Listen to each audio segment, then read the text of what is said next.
So welcome everybody to Understanding and Exploring Anger this evening. So I'm a family therapist and a psychologist, and I've experienced anger in different ways. Obviously, as a human being, I have felt anger.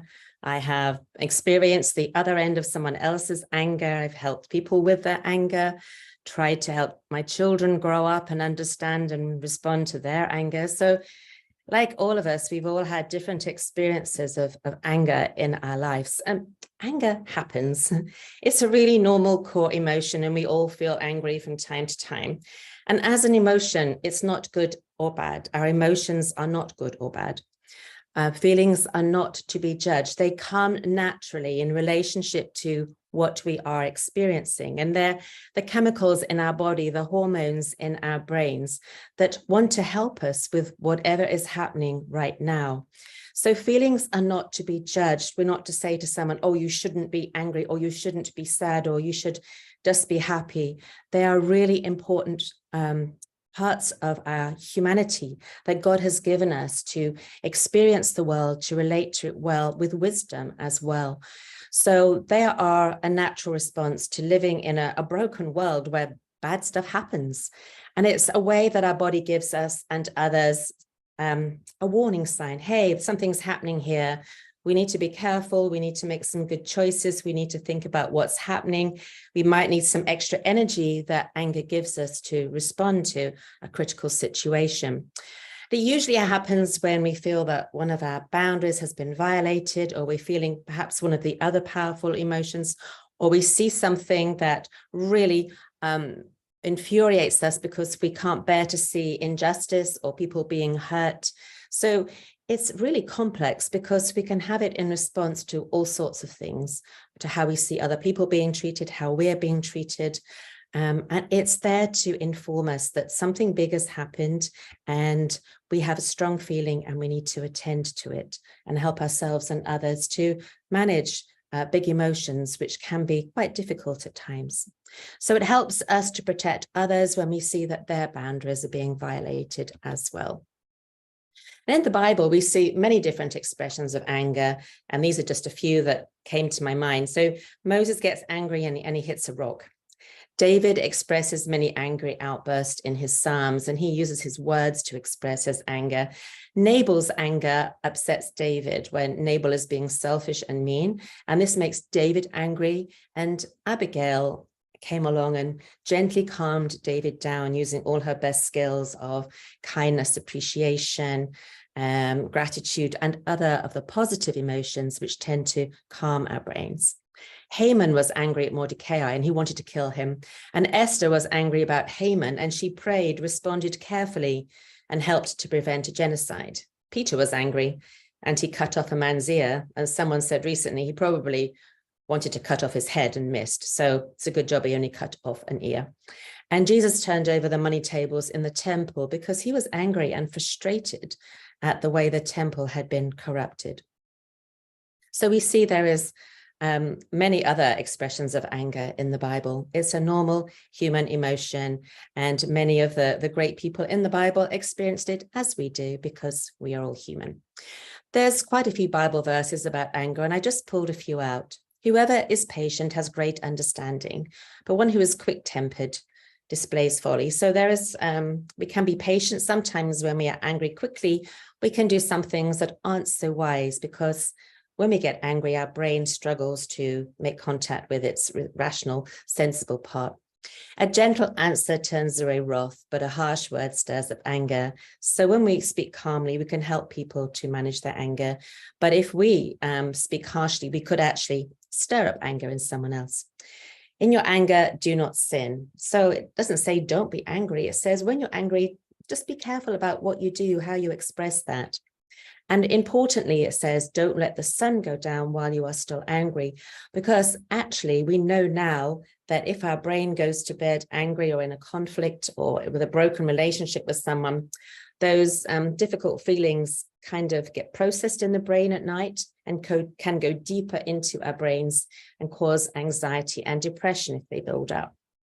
And then James says, my dear brothers and sisters, take note of this very good wisdom. Everyone should be quick to listen to other people, slow to speak, and slow to become angry. So we see here that it doesn't say anger is bad. It just says anger can be challenging. We just need to know how to manage it well and use it wisely, because it can give us the energy to do good things and protect ourselves and people. So what's happening in the brain? The prefrontal cortex helps us to make sense of a situation, to evaluate it, to make good choices. It's a rational part of our brain. It has a higher level of thinking. It can assess the risks. It's able to have empathy for others. And this part of our brain is still developing into our mid to late 20s. So teenagers might struggle to experience this kind of thinking, because when their brains are developing, it's not fully connected with their amygdala. The amygdala is responsible for our emotions and our behavioral responses, and this develops faster in teenagers than the prefrontal cortex. And it's highly alert to unwanted risks. So many young people may quickly see a facial expression that we just might be thinking or not smiling, and they might interpret it as disapproval or hatred or something like that. And that might trigger an angry response, unknown to us and unknown to them. And they're not quite sure what's happening. They suddenly experience a face that makes them feel like they could be at risk, and that might trigger their anger. So we need to be aware of how quickly teenagers' anger can be triggered and how they read faces in the amygdala, or the amygdala part of their brain, whereas developed adults read facial expressions in the prefrontal cortex, where they can make a better assessment about what's going on and have empathy. Then we have a reactive brain that manages our body's automatic functions, but when it gets aroused, or when it's more highly developed, it can just trigger thoughtless reactions. So when brains have not been calmed a lot during development, often this can be developed so that it will trigger fast and respond quickly without thinking, just lashing out to protect the body without considering who else might be hurt or what else might happen. So anger is often considered something called a secondary emotion. We often think, oh, we just got angry, but there's usually another emotion that happened first. We can get angry because we are sad even, or frustrated, or afraid, or disappointed, or misunderstood, or betrayed, or hurt. So we can have another feeling first, and then we can go quickly to anger in response to the first feeling.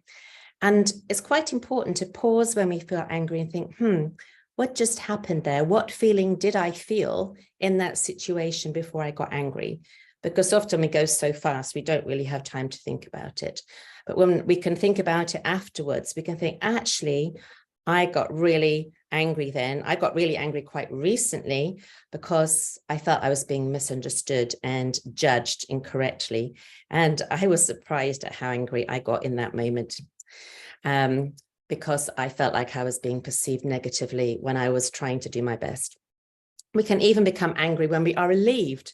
Think of what a parent does when suddenly their lost child is found. It's like, how could you do such a thing? And the parent gets really angry, and it's just the release of the stress of the concern they had for their child. And when the child is found, all of that emotion needs a release. And quite often they can be a bit angry before they calm down and then can comfort the child. So that sometimes happens too. Anger is sometimes described as an iceberg, and an iceberg has a lot more underneath than it has on the top. So we might see anger on the top, but underneath it can be that someone is exhausted, or they feel rejected. Maybe they don't feel safe. They feel they can't trust the person that they're with. Maybe they're just frustrated or worried about something, or scared, and it's a defense mechanism to protect themselves. Maybe they just feel sad, because anger is also part of the grieving process. They might feel disappointed. They might feel that someone has shamed and attacked them, and it's a way to defend themselves against that. They may feel bullied or insecure or nervous or lonely, embarrassed or relieved. As I said, there are many emotions that can be in the bottom part of that iceberg, and we just see anger on the top. So taking time to think about what they might be and how to deal with those first emotions that then might trigger into anger is an important way of helping us to think, okay, so actually when I got angry that time, I was exhausted. So what can I do to stop myself getting so exhausted? Or in that moment when I got angry, I was really frustrated. And then, okay, what can I do that might help me to be less frustrated? Do I need some help? Do I need a better computer? Do I need someone to come and support me? Do I need some training? So when we can figure out what's under the iceberg of our anger or someone else's anger, and it can be many things all bumping into each other, we can then deal with those emotions and situations separately, and that will help us then to feel less angry often. So that's something to be aware of. So I used to volunteer for the Scottish Centre for Conflict Resolution, and they actually do a free seminar on anger regularly, but their pattern here is really quite helpful. So something may happen that will trigger the anger. And it might be something that has triggered us before, and we get reminded of that experience that was negative. And when we have a memory where we've had very strong emotions, it can be felt in our whole body. Our whole body has felt that fear, or whatever it was, the stress. And so the whole body remembers. And so when something gets triggered and we get re-reminded, our whole body is like, whoa, don't want that to happen again. And so it gets fired up with cortisol and adrenaline to help it deal with the situation. So a stimulus can happen, and it's often useful to think, okay, what triggered that anger? And we'll talk about that a bit later. So there's a trigger, and then there's usually a bit of a space. And sometimes that space isn't very big at all. It's like a nanosecond or something, and we go and we just explode. But usually there's a bit of a space there where we think about what's happening, but we get angrier and angrier. And then there's a response. We choose a way, or we don't choose. We just do something that expresses our anger, and the anger is released. And so that releases all of our emotions, all the energy that's in our body, the fight or flight response that's come from the cortisol and the adrenaline, all that like pent-up energy is released. And then the person may often calm down, and there's a slow calming, and then maybe it will suddenly drop as the hormones flow out of their body again or dissipate. And after they drop back down to the pre-angry level, they may often drop a bit lower because they feel down, they feel guilty about how they responded, they feel bad that they were angry, they might have to mend something, a relationship or something that was broken in the experience. So it's important to see these different stages and to think about when can we make a difference, what difference can we make at some of those different places and the anger cycle, and how can we help people to calm down too.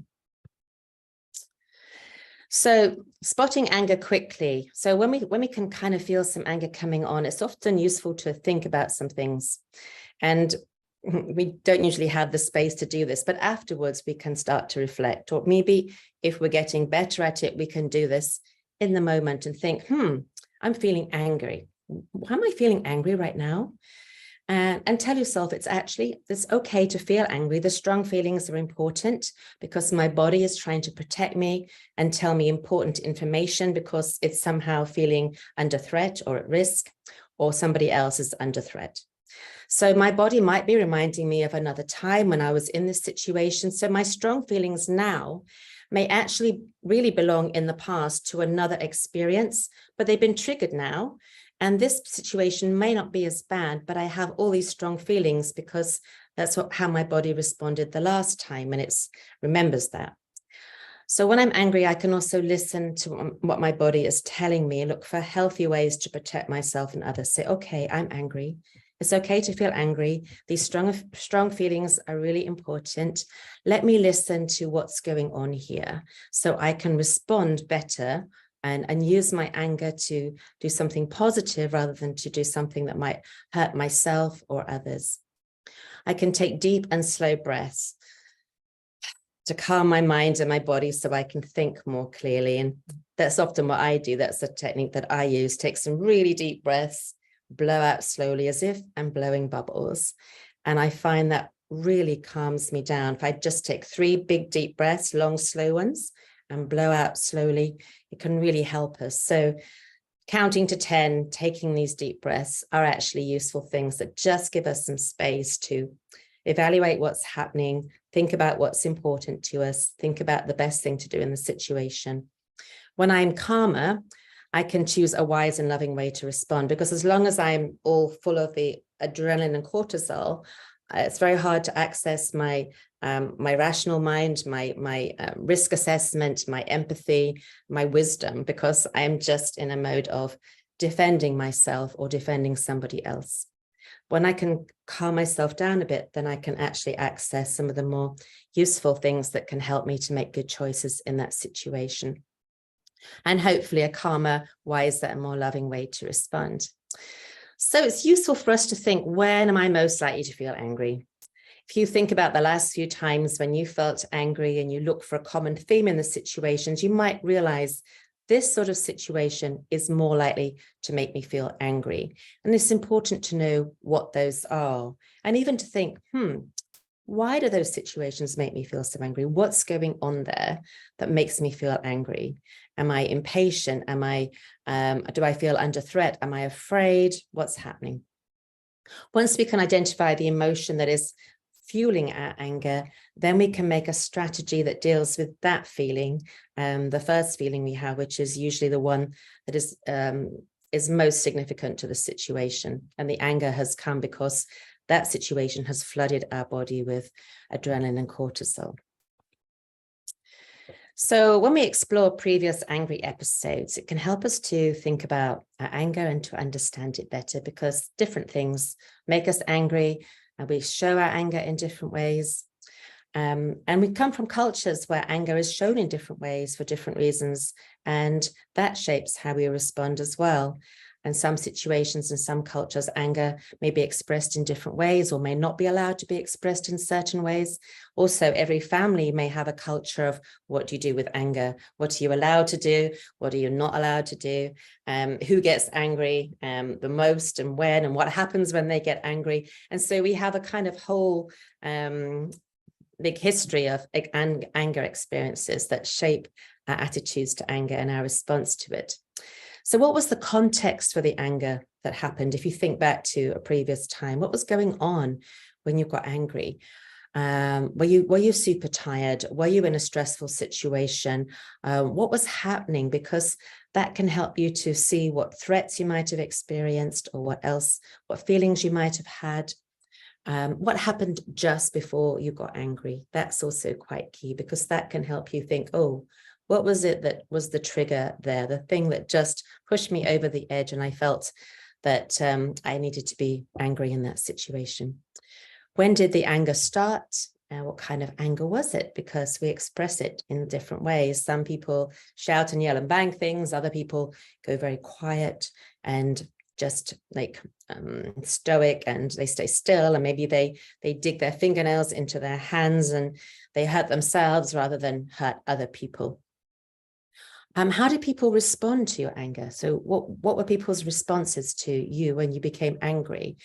Because that will also shape how you feel about your anger, whether you feel guilty about it or bad, feeling like you shouldn't feel angry. But actually, as I said, anger is normal. It's what we do with it that can be a challenge. And what helped you to calm down again? Did anything help you to calm down? How quickly did it take to calm down? Did someone help you with that? Did you just have to go for a walk and kind of burn off the energy in some other way? So the more we think about what was happening in the context just before, what the trigger was, how it started, how it evolved and got expressed, how people responded to us, and how we calmed down, we can learn a lot just by stopping to think about all those different questions. So we have different ways that we express anger. Sometimes there is like noisy breathing and rapid breathing. Sometimes the face gets red and the eyes get like cold and hard and less compassionate, and that can help other people to feel frightened too. Sometimes people get hot under the collar, we say in England, and they're sweating, they go red in their neck and they start to perspire. Sometimes they will do physical things like slam doors, bang things, clench their fists, hit out, kick, throw things, etc. Sometimes there's verbal expressions, shouting, insults, sarcasm, swearing, etc. can come out in different ways. Or the self-harm things, digging nails into palms and the expression also that we have in England of banging your head on a brick wall, like hurting yourself because you're so frustrated, and you're not going to make a difference to the brick wall, but you're really going to hurt your head if you do that. So yes, we need to think about how we can manage those feelings, because when anger can be turned in on ourselves and hurt us as well. So how anger escalates. So when we experience a situation that makes us angry, maybe some criticism, a lack of support, a situation of injustice, it's harder for our brains to handle conflict well, because we're getting angry, we're getting stressed, the adrenaline and cortisol is released into our brain. And then we are more likely to become verbally aggressive. It fires us up and equips us for fight or flight. And so our whole body is like coursing full of energy to respond to a situation. And that's how it gets expressed. And when our cortisol levels are raised, it's much harder for us, as I mentioned before, to have empathy for others and to listen well. And that's one of the challenges for us. It's like a big shutter comes down in our brain between the frustration and the aggression and the ability to think clearly and to empathize and listen. So it's hard for other people to calm us and for us to make good decisions when we're in that situation. And it becomes increasingly difficult to access our thoughtful, unselfish, and caring responses. So the distress cycle looks a bit like this. If I don't feel cared for by God and others, then in a situation I'm feeling unsafe or whatever else is making me angry, then cortisol and adrenaline are released. That stops us being compassionate and empathic and listening to others. So it hampers our ability to care for them. And then we will hurt others by our words and actions. And then when we do that, it often triggers the same pattern in them, because when they feel under threat, they become stressed, and then they can't listen to us and show empathy. And that's when something may well escalate, if that's the kind of pattern that is happening. But we can also help brains to respond more calmly, because when we want to access empathy, compassion, kindness, generosity, supporting other people, appreciation, all these things, these kind of positive, warm emotions and actions help to release oxytocin into our system. And when we have oxytocin in our system and we're working with that, it helps us to be safe, happy, loved and loving, and to respond much more calmly. So as soon as we can start to do that and start to think other things, be even compassionate towards ourselves, when we realize that the anger is starting to kind of grow inside us, we can start to tell ourselves, it's okay to feel angry. Let's take some breaths. Let's be kind to ourselves. Let's think how we can be kind to others. Then when we release those hormones into our brains, it's much easier for us to manage the situation calmly. And when we relate warmly to others, it helps us to connect with the rational and reflective parts of our brain, and to be loving and kind and creative and humble, etc. So there's like these two major systems kind of at battle in our brains, one to fire us up to fight and flight and to protect us and protect others who may be being hurt. And the other one is to help us to calm down. We feel safe, we care for others. We don't have to feel under threat. And so we're more able to be empathic and to be compassionate and care for people. So when we know those things are going on, then we can use those things to kind of help us and help other people to calm down and find something that might help them with their experience of anger. Calming down after an experience of anger can take up to 90 minutes, sometimes longer, sometimes less. It just depends. Maybe how fired up the emotions, the hormones were in your body. And then the stress hormones will sort of subside and dissipate. Maybe you go for a walk or do something else calming to help. But during that time, while someone is still like coming down from the anger or the high arousal state, they may still be really vulnerable to triggers. So be aware that while they're calming down, or you are calming yourself down, that stay away from things that might fire you up again if you're wanting to get calmer, and be careful what you say to someone when they're in that still very vulnerable state, so that you can help them to stay calm, and you don't say something that's going to be inflammatory or help or trigger them again. So you can make a cup of tea, go for a walk. In England, we make lots of cups of tea for people to help calm them down. Talk kindly, show care, express some positive humor, but nothing that they might see as laughing at them, because that can be a trigger.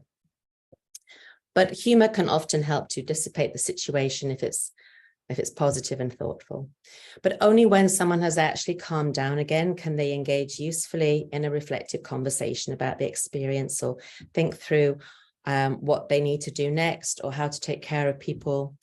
So we need to calm down first before we can actually start to engage with the part of our brain that can be more compassionate and listening and empathic.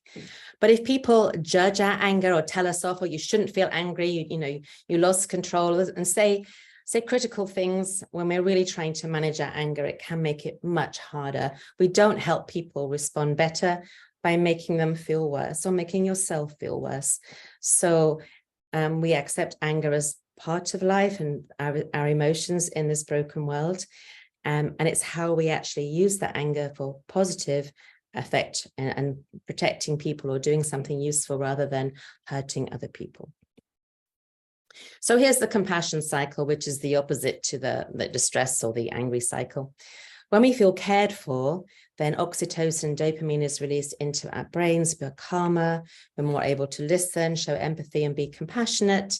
When we do that, we care for others, and that helps them to experience those lovely hormones, especially the oxytocin, the cuddle hormone, they call it, the one that helps us to bond and care for others.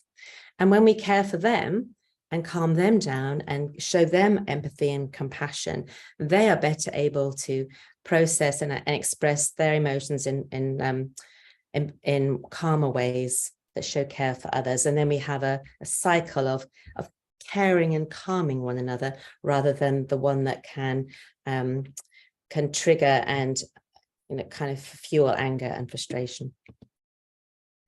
So anger can be a cause for concern when someone is unable to control their emotions. They feel angry, they find it difficult to control themselves when they're in that situation, and they don't really mind or care about where, how, and to whom they express their anger. So it just explodes very quickly, and people and things around are likely to get hurt. The person might hurt themselves, might hurt other people, either physically or verbally.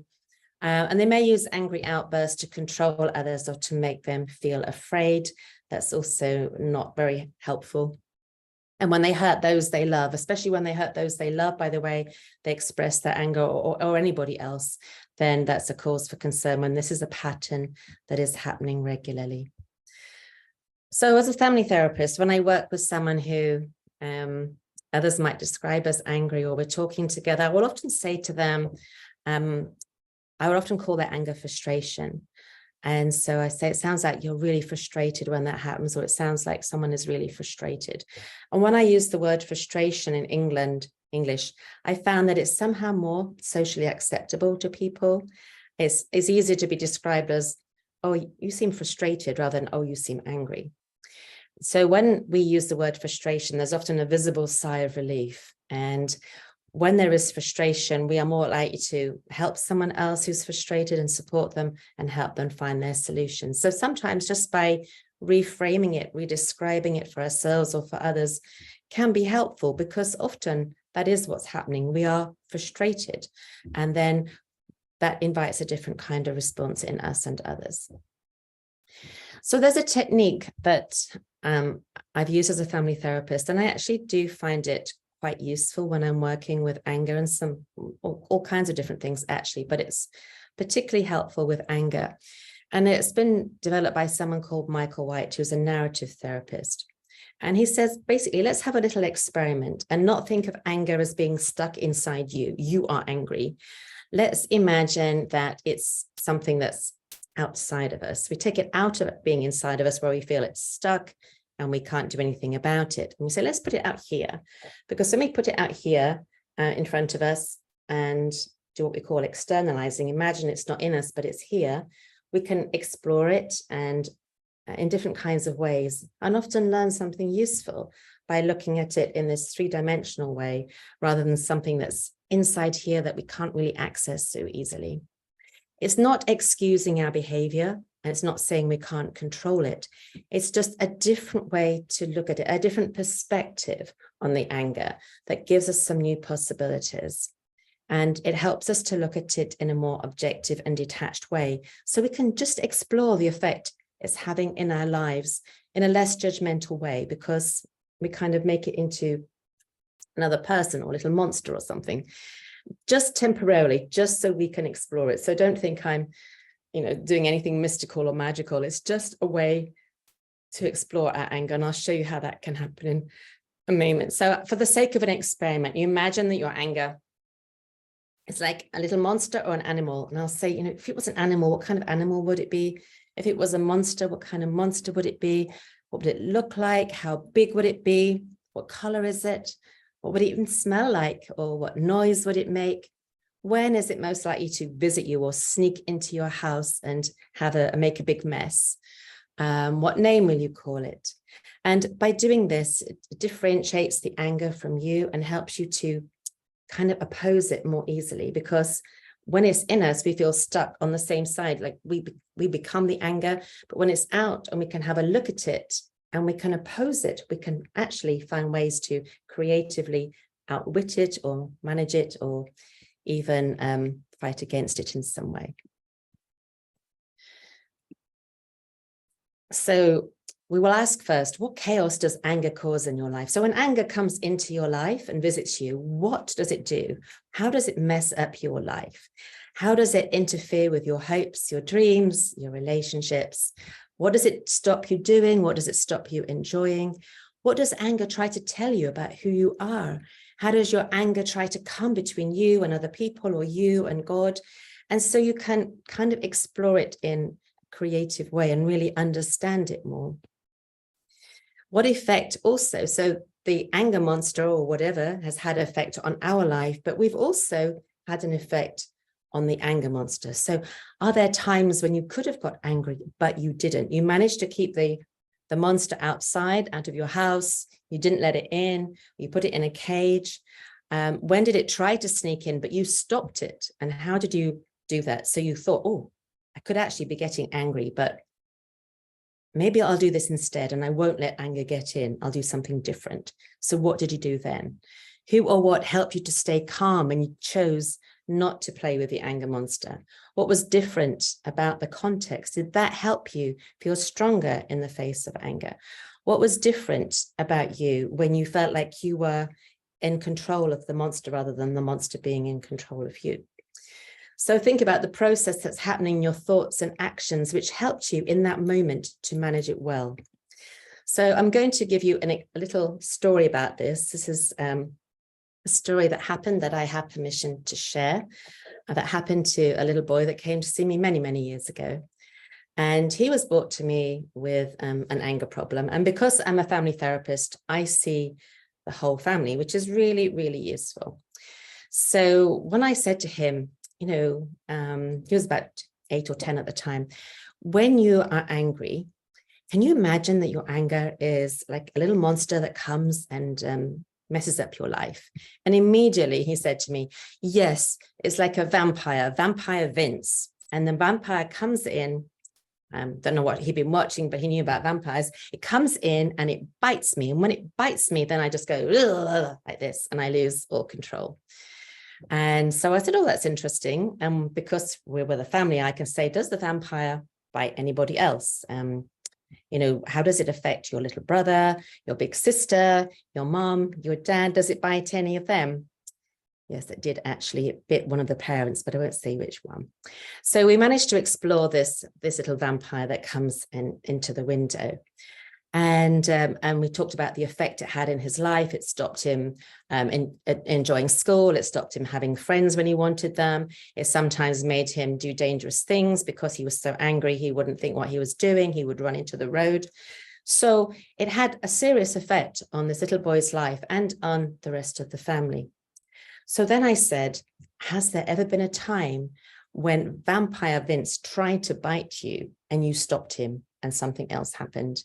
And he said, no, he just bites me. And then I just get so angry, I can't control it anymore. Fortunately, his dad was there. when his dad said to him, actually, I remember a time last week when you were going to get really angry and you were stomping away from us. When we were in the park, you were stomping away like you were so angry and you were going to go and probably hit something. And then suddenly you stopped. You stopped and you didn't run away and you didn't get angry and you didn't go and do anything. You just stopped. Can you remember what happened then? And the boy said, yes, I remember that time. I remember when I was strong and I didn't let Vampire Vince bite me. So I said, that's amazing. Can you remember what happened? What did you do in that moment when you stopped him biting you? And he said, this is what happened. He thought really, really carefully. He said, first of all, I just stopped. I stopped running and I turned around. I took a step back from the situation and I took a deep sigh, big breath. And that really helped me calm down. And I was thinking about what had happened, thinking about what I did, thinking about what would be best to do. He said, and then after a little while, I walked back towards mum and dad and I turned towards them and I realized that I need to apologize. So I said sorry. And then we had a big squish, a big hug to show that we cared and that we're all friends again. So this is really interesting information because what we want to find is what we call a unique outcome, a time when you could have got angry, but you didn't. You managed to make a different choice, because when you've managed it once and you understand the sequence that helped you, then you can do it again because you've always done it. You feel more empowered. And often the stories about when we manage to stay calm, we don't look at as much, but there's so much we can learn from them when we think about the times when we didn't let the monster into our life. And so Simon developed these 6 steps. And as he was telling them, I was writing them down. Stop the behavior. I stepped back and thought about it. I took a deep breath to help me calm down, which is actually a really good thing to do. He stopped, he took a step back. Let's think about what's going on here. Let's see if I can still access my thinking brain. Take a deep sigh to calm down those strong, powerful stress emotions, and then make a decision to turn back and to engage with the person. If it's safe, it's not always safe to do so, but in this case with his parents, it was safe. And then say sorry, to apologize if necessary. So you can see when he's doing this, it's the oxytocin that's helping him in his brain, the calming that helps him to make some different choices.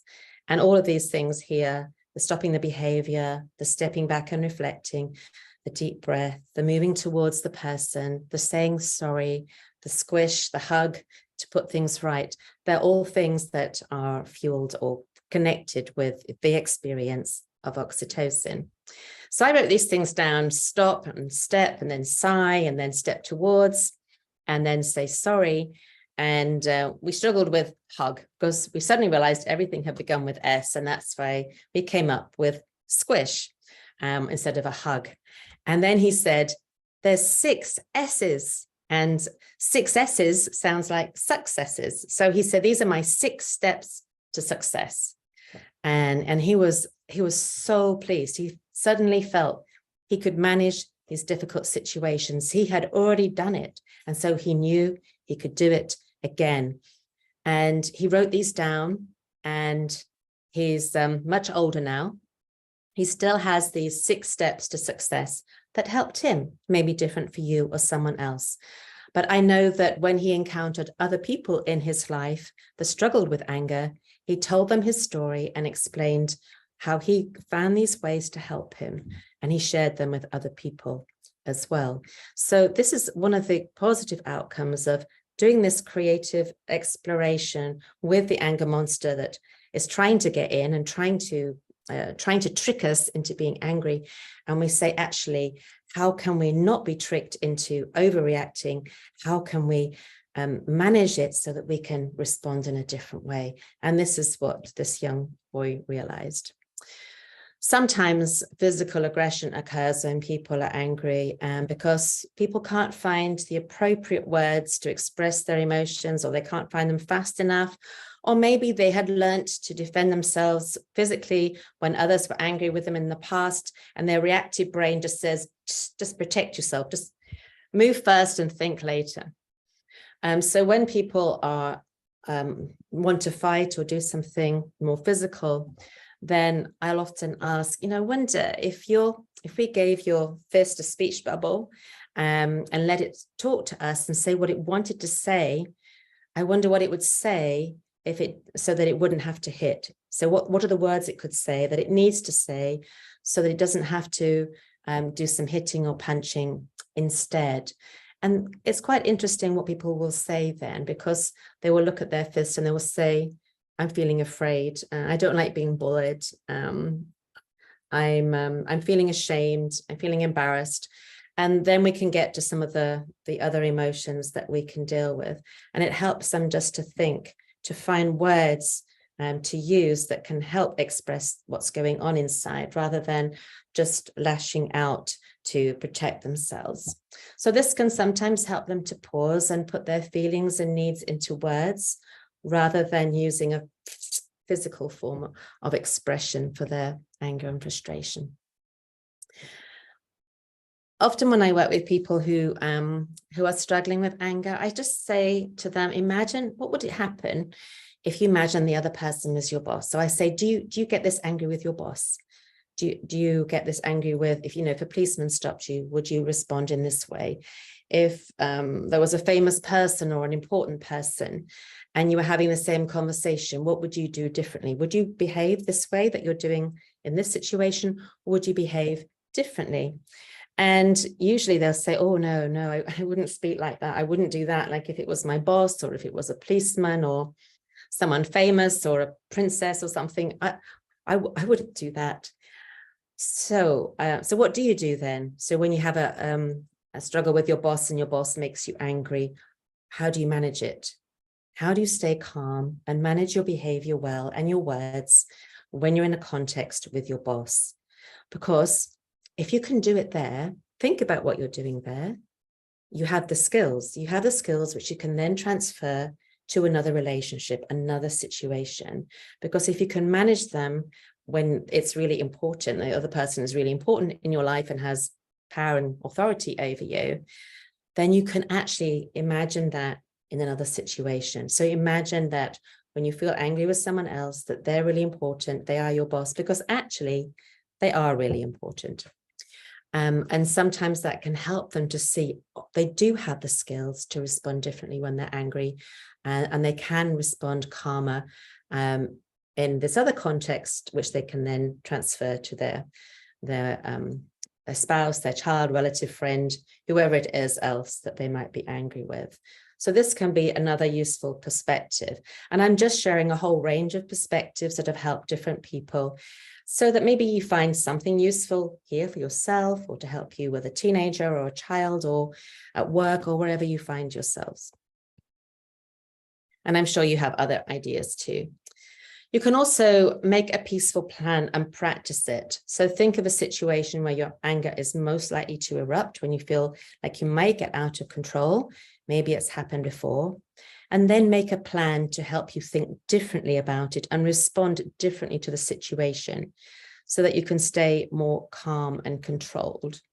So that you can, and if you practice it, then when you get triggered, or you recognize you're in a situation where you could be triggered, you can then use what you've practiced, your script, your actions. You might say, okay, I'm actually just recognizing it's there, and I'm going to walk away before it even starts. So when we can recognize and anticipate situations where we might be angry and we don't want to be angry, or we might erupt in a way that is not helpful, we can choose to walk away. We don't have to engage. One person that I was helping realized that he'd been bullied. And so he felt really afraid when people started to provoke him in different ways. And his body had learned to protect itself. And so he wanted to fight back the bullies that he'd fought back when he was a child. He'd learned to fight back rather than just become a victim. And so that was his natural response. And that was a really important protective response to help him.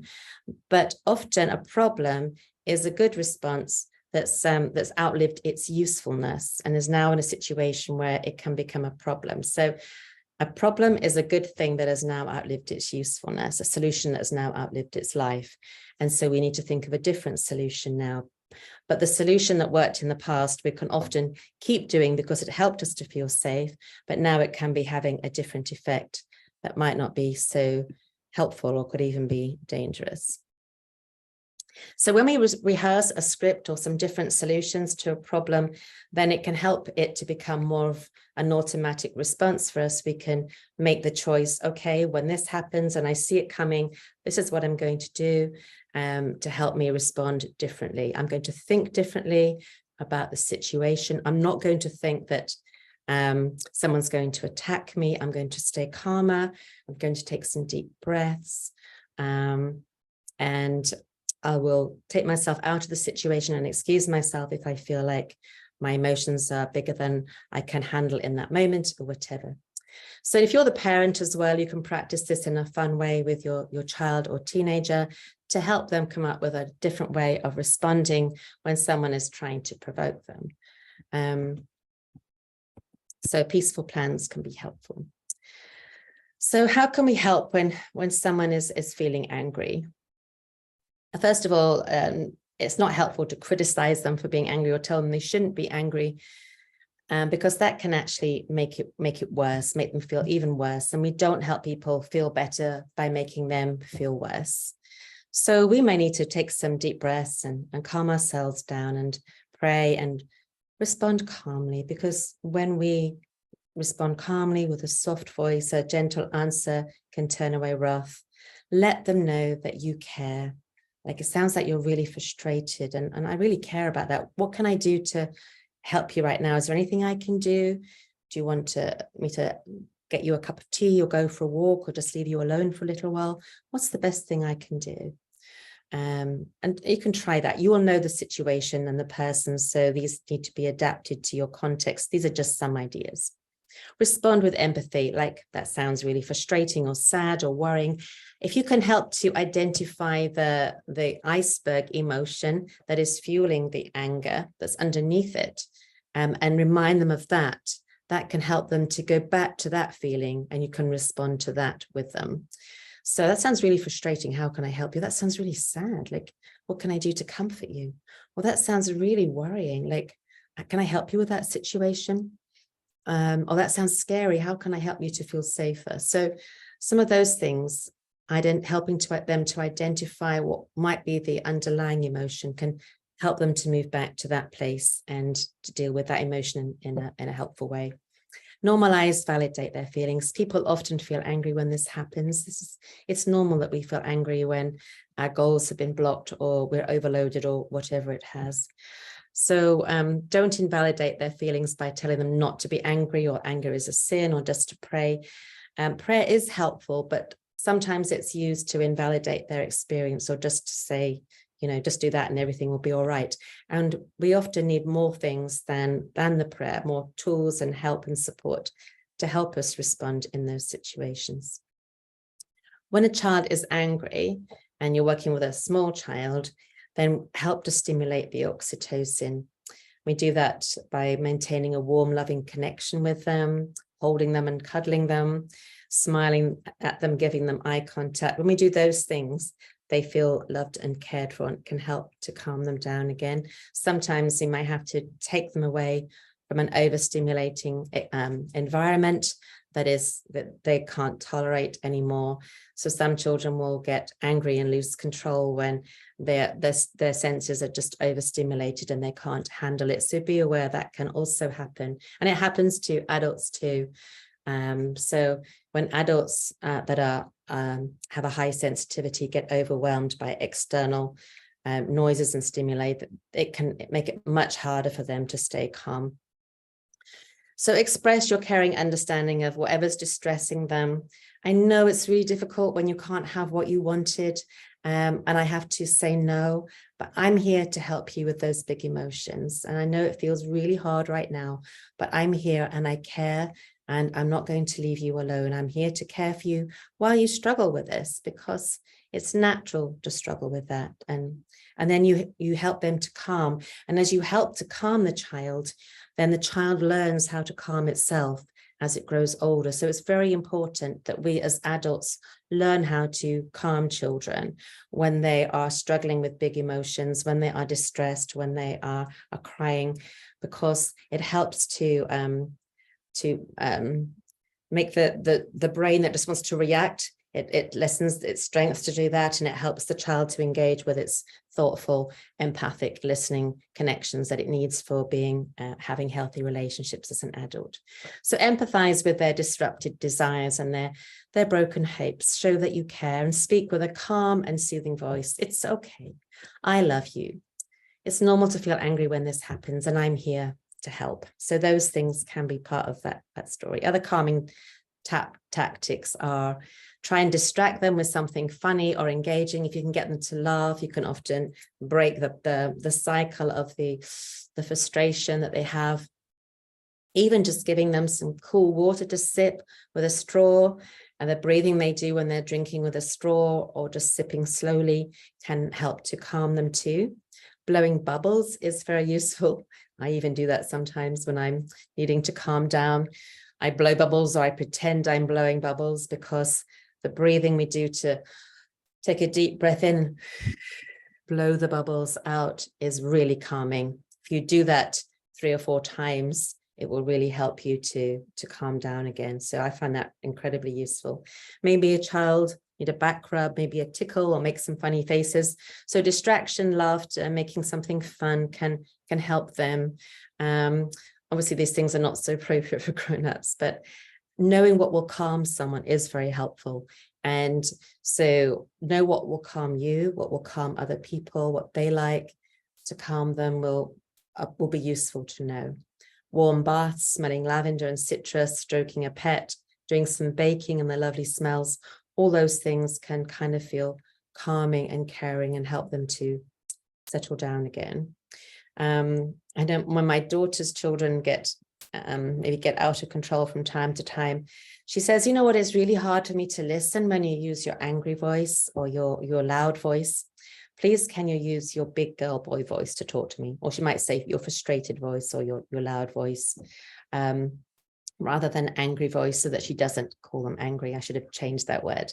So please, can you use, she says, your big boy, big girl voice. Now that's again appropriate for small children, but not for teenagers or adults for sure. So if a child wants something, write it on the calendar a week or a month from now, depending on their age, and say, you know what, if you still want this in a month's time, if they're being angry because they can't have something, or a week's time, then we can think about the best way for you to save up for this. In the meantime, if you decide you want something else, you will have to choose which is most important, the one that's on the calendar right now or the second thing. You can only have one thing on the calendar, and then the new item will go into the calendar 1 month or 1 week ahead, so that they learn to delay their gratification and see whether they really do want it, whether it was just in the moment thing that they wanted it. So this is a kind of way of helping them to make good choices. Do they want this? Do they not want it? Would they rather have this? And helping them to delay it. And then if they decide they really want it, then they have to save up for it. So that sort of pattern can help with the I want this now kind of anger that some children might have. Express yourself peacefully too. Make a polite request instead of an angry or frustrated outburst. This can help us respond to people who might be frustrated, or help them to express themselves when they're calming down again. And say, in this specific situation, when this specific thing happened, I felt because.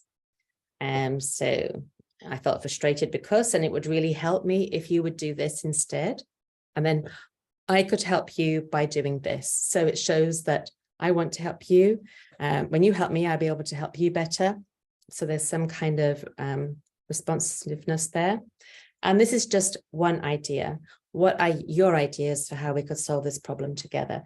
So this is a way to express what you need without being angry, without nagging or shouting or being frustrated. I'm just calmly saying, in this situation, when this specific thing happened, I felt because, and it would really help me if you would do this instead, then I could help you by doing this. And so this doesn't use the words that tend to make people angry, like you always or you never, because they will always think of the time they didn't, or the time they, the time they did if you said never. So those sorts of words can be inflammatory. Even saying no or but can also add stress to somebody who's trying to relate to you. So if you can find other ways, say, you want this and I want this. We want this together. Put yourself on the same side. I was wanting to help them, wanting to do something that's good for both of you, rather than being oppositional. That can sometimes be another thing that can help depending on the situation. So relationships that help to reduce anger and conflict and other strong emotions that are like that. The more often that we help oxytocin to be activated in the brains of others, the calmer they will feel, the calmer we will feel. And the easier it is for us to reduce the anger and conflict in our relationships, because when the oxytocin is pouring into our brain, or is regularly topped up by little kindnesses and smiles and just thoughtful things throughout the day, then we're much less likely to be triggered into anger and conflict when we feel people really care about us. So when we're as kind as we can be often, and it only takes 10 1-minute kindnesses or love or care throughout a day to help people stay much calmer. So 10 kind of shots of oxytocin scattered throughout the day, intentionally and creatively, can actually help people to stay calmer and feel less insecure, which is often a trigger to anger as well. So listen with empathy to the other person, listen thoughtfully to them before sharing your thoughts calmly and politely. When they feel heard by us, they're more likely to listen to us. And when people feel heard and listened to with empathy, that is often very calming. Understand what is important to the other person. So the more we get to know one another, find out what's important, what those values are and their boundaries, then we can be sure to protect those values and boundaries in the relationship. Sometimes something will happen and we have no idea that we've triggered a strong response in the other person, because what we have done is actually quite normal and it seems like quite gentle, but it can trigger the other person. And I've had that in my life, that I had a very shaming experience when I was a child. And I realized there was a pattern in my kind of anger and frustration. And I don't get angry or frustrated very often. And I realized the times that I did get angry with my husband in particular were times when he was saying something to me, which actually, when I thought about it, was very normal. Very, very calm. But if I detected a hint, even a sliver of shame in that situation, in his voice, in what he was saying, that I was somehow not good enough in any way, then I could really be triggered because of the powerful, abusive, shaming experience I had had as a child. And when I could understand, aha, that's what's happening. I'm not responding to my husband's very normal conversation. I am responding to something that happened to me 50 years ago. And I need to be aware that feeling belongs back in that moment with that 4-year-old child in that really devastating situation. And I don't have to drag it with me into my marriage with my husband in my 50s, etc. So when I was able to identify that trigger, then we were able to make sure that I would recognize it and think, that's not what Bernie is doing right now. He is not shaming me. He's saying something very normal and ordinary. And I'm just hyper detecting this because I'm hypersensitive, hypervigilant to the threat. And that is what is triggering my frustration in inappropriate contexts. So I had to learn that for myself and then recognize it when it's happening and then think, that doesn't belong here. This belongs with the 4-year-old child. And even actually I told my story of this to my husband, and he comforted and calmed that story of pain in my past, which then helped me also to manage it, because next to that story of shaming and fear and bullying and everything else that was, I now had my husband's comfort around that memory, which helped to calm it down. It was like it got wrapped in cotton wool and it wasn't so spiky in my mind. So when I bumped into it, it was more soft, and I could think, oh, yes, that belongs with that little child, and I feel sorry for her.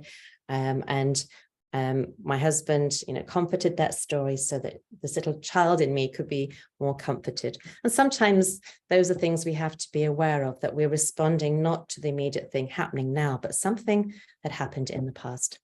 The more thankful and appreciative we are to others, that also we lower anger and conflict, and cheerfully offering to help people, anticipate their needs and show a commitment to the relationship, be aware not to shame, hurt, or cause fear to people. These things that we do that pour care in, the more care we pour into a relationship and a situation or into a person's heart, the easier it is for them to manage their big emotions.